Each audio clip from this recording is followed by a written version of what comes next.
Hello, career TV में आप सभी लोगों का स्वागत है।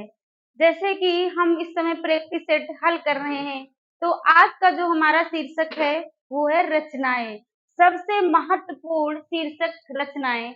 आज हम उन्हीं का अध्ययन करेंगे। इसमें प्रश्न नंबर 1 है दीप शिखा। दीप शिखा किसकी रचना है? तो हम लोग पहले पढ़ चुके हैं कि दीपशिखा किसकी रचना है। तो दीपशिखा किसकी रचना है? देखिए, क्या सुमित्रानंदन पंत की है, कि सुभद्रा कुमारी चौहान की है, कि निराला की है, कि महादेवी वर्मा की है? तो हमने इसका विस्तृत अध्ययन किया था रचनाओं का। तो ये रचना ना तो सुमित्रानंदन पंत की है, ना सुभद्रा कुमारी चौहान की, ना निराला की, महादेवी वर्मा की है। दीपशिखा रचना जो है महादेवी वर्मा की है। विकल्प नंबर डी यहाँ आपका सही है। प्रश्न नंबर 2 है चिदंबरा किसकी रचना है? चिदंबरा किसकी रचना है? तो क्या रामधारी सिंह दिनकर की है? ये ऑप्शन गलत है। क्या सुमित्रानंदन पंत की है? क्या महादेवी वर्मा की है? क्या बालकृष्ण शर्मा नवीन की है? किसकी है? तो चिदंबरा जो है वो सुमित्रानंदन पंत की रचना है। और यहाँ पे विकल्प नंबर बी आपका सही है। चिदंबरा सुमित्रानंदन पंत की रचना है। अगला प्रश्न हमारा है कितनी नावों में कितनी बार? कितनी नाव में कितनी बार ये रचना किसकी है? तो इसको तो मैंने आपको ट्रिक से याद कराया था। कैसे? कितनी नाव में कितनी बार। अगर ये प्रश्न आपसे कोई पूछे तो आप क्या कहेंगे? अज्ञे, मुझे पता ही नहीं है कि मैं कितनी नाव में कितनी बार बैठा हूँ। तो अज्ञे, तो इसको हमने ट्रिक से याद कराया था। तो ये हमारी किसकी है? सच्चिदानंद हीरानंद वातिस्नायन अज्ञे की ये रचना है। तो बाकी सारे ऑप्शन हमको समय देने की आवश्यकता नहीं है। विकल्प नंबर ए यहाँ पे सही है। अगला देखिए विशस्य विस्मौषधम। विशस्य विस्मौषधम ये किसकी रचना है? तो देखिए विशस्य विस्मौषधम क्या क्या बाल मुकुंद गुप्त की है, कि कालिदास की है, कि महावीर प्रसाद द्विवेदी की है, कि भारतेंदु हरिश्चंद्र जी की है? विशस्य विस्मौषधम। तो हमने तो याद किया था कि विशस्य विस्मौषधम सबसे ज्यादा, अगर देखा जाए इसकी भी ट्रिक थी कि सबसे ज्यादा विष आपको कहाँ मिलेगा? कहाँ मिलेगा? भारत में। तो इसलिए ये भारतेंदु हरिश्चंद्र की क्या है? रचना है। तो बाकी सारे ऑप्शन पे हमें समय नहीं देना है। तो इसको भी हमने ट्रिक से याद किया था। आइए अगले जो हमारी रचना है वो है पृथ्वी पुत्र। क्या है? पृथ्वी पुत्र। तो इस पृथ्वी पुत्र पे इसकी भी एक ट्रिक ही बताई थी हमने आपको कि भारत जो हमारा है, भारत की जो भूमि है, उस भूमि पर, उस पृथ्वी पर किस पुत्र का जन्म हुआ था जिसने तीनों लोकों में द्वापर त्रेता तो और जो है जितने भी हमारे ये 3 चले थे युग, तो उसमें उन्होंने बदल बदल के जन्म लिया था। वो कौन थे? वो थे हमारे वासुदेव शरण अग्रवाल। यहाँ उन महापुरुषों से कोई मतलब नहीं है। यहाँ सिर्फ हमको याद हो जाए रचनाएं, ट्रिक से याद हो जाए, सिर्फ हम इसलिए इन सभी चीजों को ऐड करते हैं। तो जो विष्णु भगवान थे वही तो राम बने थे। और जो है उन्होंने ही फिर किसका जन्म लिया था? राम कृष्ण और किसका? राम बने, कृष्ण बने, और क्या बने? जिन जिन रूपों में उन्होंने जन्म लिया, तो उनका कहीं पे कृष्ण बने, कहीं पे राम बने, और कहीं पे कुछ भी रख लेते हैं कि जो कृष्ण का जन्म हुआ था, फिर उनका पालन पोषण किसने किया था? वासुदेव ने। तो हमको किसी भी प्रकार से रचना याद हो जाए, किसी के भी माध्यम से, तो पृथ्वी पुत्र रचना किसकी है? वासुदेव शरण अग्रवाल की। तो अन्य विकल्पों पे हमें समय देने की आवश्यकता नहीं है।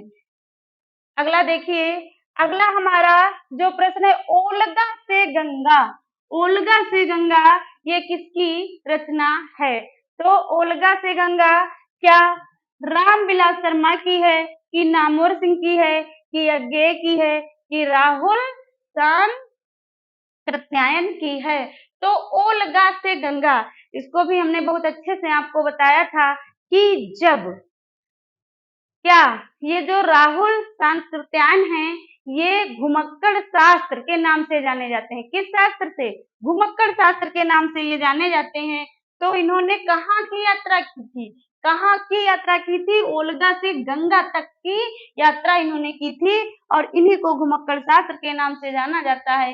इसलिए विकल्प नंबर डी यहाँ पे सही है। तो विकल्प नंबर ए, बी, सी ये तीनों हमारे गलत हैं। अगला प्रश्न देखते हैं। अगला प्रश्न है गेहूं और गुलाब। तो इसको भी हमने आपको ट्रिक से ही बताया था। याद करिए उस ट्रिक को कि गेहूं और गुलाब। तो गेहूं का होता तो पौधा है, गुलाब का होता तो पेड़ है, लेकिन इसको हम याद करने के लिए एक ट्रिक में पिरोलेंगे। कैसे? कि गेहूं का वृक्ष होता है और गुलाब का वृक्ष होता है, तो क्या हो जाएगा? राम वृक्ष बेनीपुरी।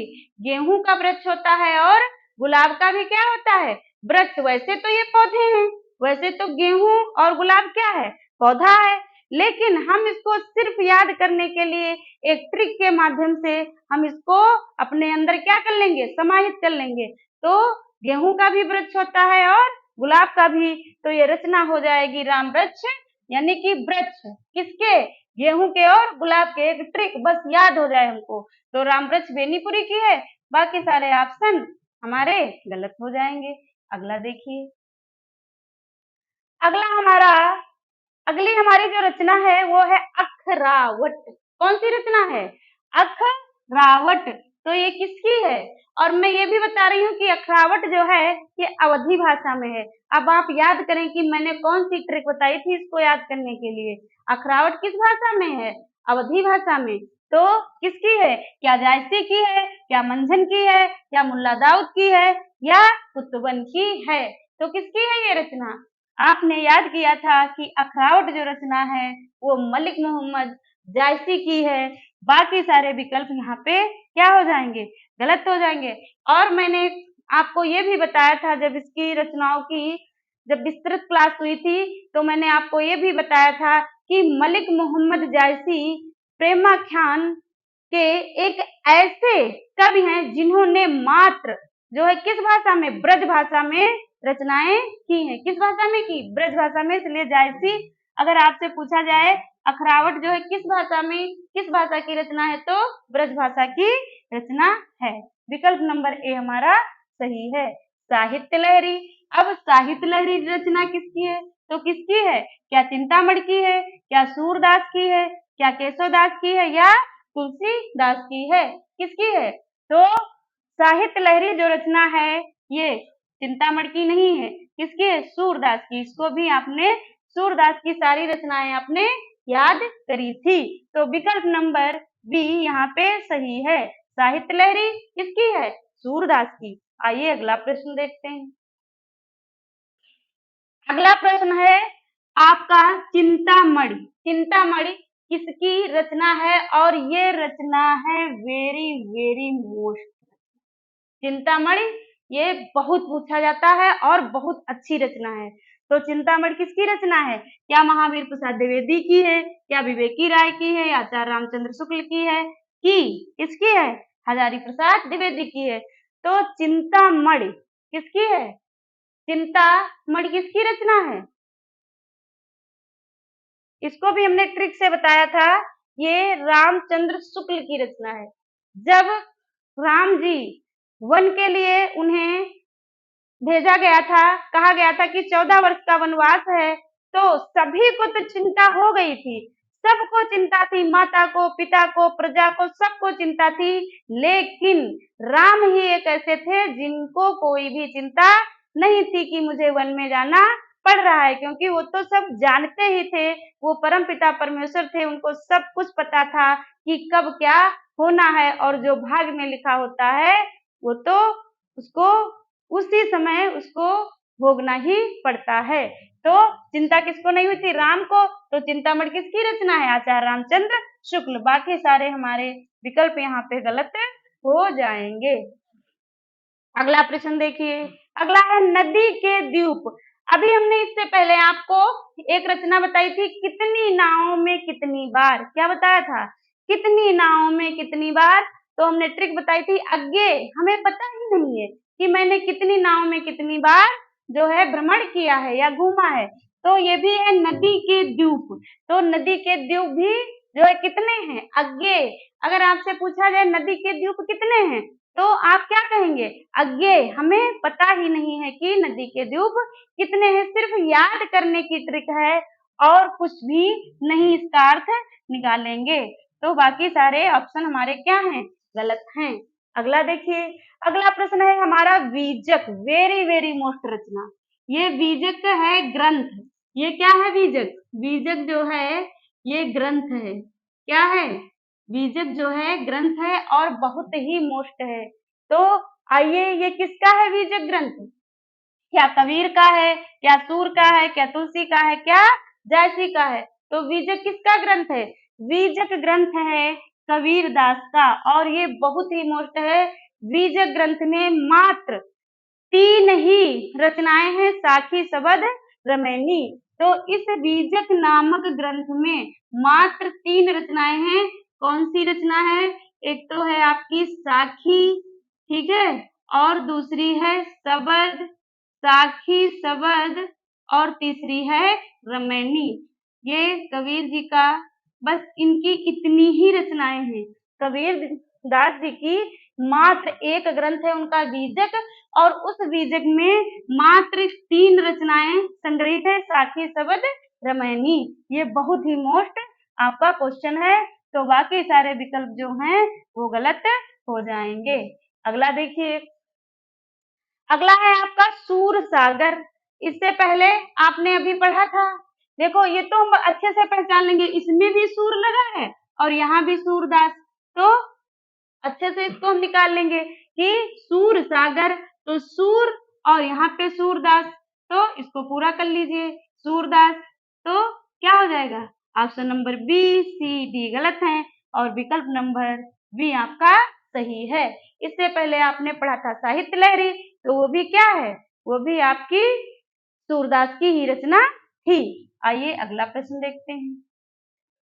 अगला प्रश्न है हम बुरे नहीं थे, हम बुरे नहीं थे, तो ये किसकी रचना है, क्या मार्कंडेय की है, क्या मणिका मोहिनी की है, क्या ज्ञान रंजन की है, कि धर्मवीर भारती की है। इसको भी याद करने की हमने आपको ट्रिक बताई है। कैसे, देखिए यहाँ पे हम इसको याद करने के लिए किसी न किसी कहानी में पिरोले, तो एक मोहिनी नाम की लड़की है, एक मोहिनी नाम की औरत है और वो क्या कहती है, वो कहती है कि हम बुरे नहीं हैं, या किसी का भी आप नाम रख लीजिए, अपनी बहन का नाम रख लीजिए मोहिनी, और मोहिनी आपसे क्या कहती है कि भैया हम बुरे नहीं हैं। बस याद करने का एक तरीका है और इसका यहाँ पे कुछ भी मतलब नहीं निकालेंगे। तो हम बुरे नहीं हैं, ये मोहिनी कह रही है, मणिका मोहिनी की रचना है। विकल्प नंबर बी यहाँ पे आपका सही है और ए सी डी ये गलत है। आइए अगला प्रश्न देखते हैं, रामचरितमानस, ये सभी लोग जानते होंगे, बताइए रामचरितमानस किसका है, सभी लोग जानते हैं किसका है रामचरितमानस, सभी लोग जानते हैं कि रामचरितमानस को गोस्वामी तुलसीदास जी ने लिखा और बाकी सारे ऑप्शन यहाँ पे क्या हो जाएंगे, गलत हो जाएंगे। अभी हमने इससे पहले आपको एक प्रश्न ये आ सकता है, ये भी बहुत ही मोस्ट रचना है, आपसे ये पूछा जा सकता है कि रामचरितमानस किस भाषा में लिखी गई, तो इसकी कौन सी भाषा थी, ये भी अवधी भाषा में लिखी गई। इससे पहले मैंने आपको बताया था कि पद्मावत मलिक मोहम्मद जायसी ने, एक ऐसे मलिक मोहम्मद जायसी कवि हैं जिनकी सारी रचनाएं ब्रज भाषा, किस भाषा में, अवधी भाषा में, तो हमारी रामचरितमानस भी किस भाषा में है, अवधी भाषा में है। तो यहाँ पे विकल्प नंबर ए सही है। अगला प्रश्न देखिए, विनय पत्रिका किसकी है, विनय पत्रिका रचना किसकी है, तो क्या सूरदास की है, कि तुलसीदास की है, कि जायसी की है, कि मंझन की है। तो विनय पत्रिका ना तो सूरदास की है, विनय पत्रिका जो रचना है वो गोस्वामी तुलसीदास की है और सारे ऑप्शन गलत हैं। आपको एक चीज और मैं यहाँ बता दूं कि तुलसीदास जी ने मात्र 12 ग्रंथों की रचना की, जो प्रमाणिक माने जाते हैं। कितने ग्रंथ? 12 ग्रंथ, जिसमें से 6 महाकाव्य हैं और 6 लघु काव्य। जैसे अभी आपने पढ़ा था रामचरितमानस, तो रामचरितमानस महाकाव्य है, वो अवधी भाषा का है।